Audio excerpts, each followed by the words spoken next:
Beredar sebuah informasi dugaan pelecehan seksual yang dilakukan oleh senior mahasiswa kepada junior kampusnya di sebuah kos-kosan Kota Serang. Sebelumnya kabar dugaan pelecehan itu beredar luas di media sosial, diunggah oleh salah satu akun Instagram @puan.tirta pada Kamis 7 Oktober 2021.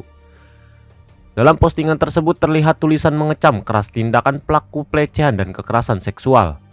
Dalam slide selanjutnya tertulis atas pengakuan adanya tindakan pelecehan seksual yang dilakukan pada Sabtu 4 September 2021 yang berlokasi di Kota Serang sekitar pukul 22.30 waktu Indonesia Barat. Surat itu ditulis dan ditandatangani pada Kamis 7 Oktober 2021. Catatan pengakuan yang diduga korban pun ikut tersebar, di mana dalam sebuah pesan WhatsApp itu korban diminta untuk datang ke kosan pelaku. Korban bercerita sesampainya di sana ia tak melihat siapa-siapa terkecuali pelaku. Pelaku mulai mendekati korban dan mengajak untuk naik ke lantai 2. Mendengar kabar tersebut, Ketua Kementerian Pemberdayaan Perempuan BEM Untirta Kiki Rismayanti mengatakan dugaan terkuat pelaku dari pelecehan tersebut merupakan Presiden Mahasiswa Universitas Sultan Ageng Tirtayasa berinisial KZ. Yang jelas kita akan gimana korban. Kalau misalkan maksudnya korban ingin ke pihak yang lebih berwenang ataupun lanjut, ya kita akan coba dorong korban kayak gitu. Maksudnya bukan dorong sih, membantu korban seperti itu. Tapi sampai sekarang kan korban masih belum bisa ditemui kembali atau belum bisa dihubungi kembali karena traumanya itu gitu. Yang trauma mendalam sih satu orang kayak gitu.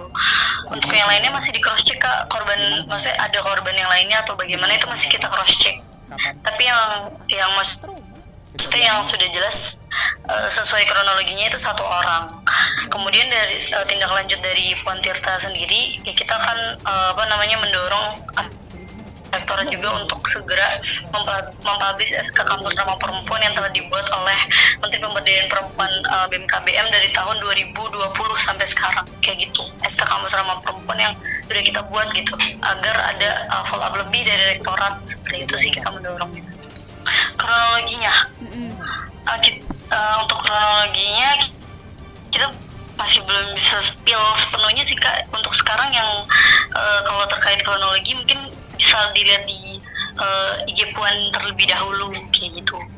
Sementara berdasarkan siaran pers yang diterima tribunbanten.com pada Jumat 8 Oktober 2021, Koordinator Humas Kerjasama dan Protokol Untirta, Veronica Dian Paradisa mengatakan pihak Humas dan Rektorat Untirta menyampaikan jika peristiwa pelecehan terjadi di luar jam kegiatan belajar mengajar dan di luar lokasi kampus. Peristiwa tersebut terjadi di kos-kosan di mana hal tersebut di luar pantauan dan tanggung jawab Untirta. Kegiatan yang dilakukan di luar kampus dan tidak mendapatkan izin dari pihak rektorat bukan merupakan kegiatan resmi Untirta dan di luar tanggung jawab kampus.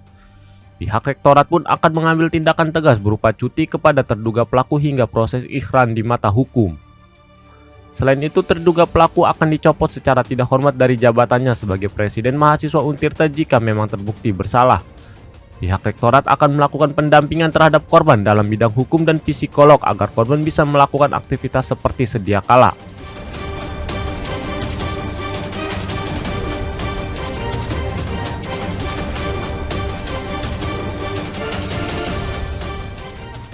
Demikian berita update terkini dan nantikan update berita lainnya hanya di kanal YouTube tribunbanten.com. Jangan lupa subscribe, like, komen, dan share.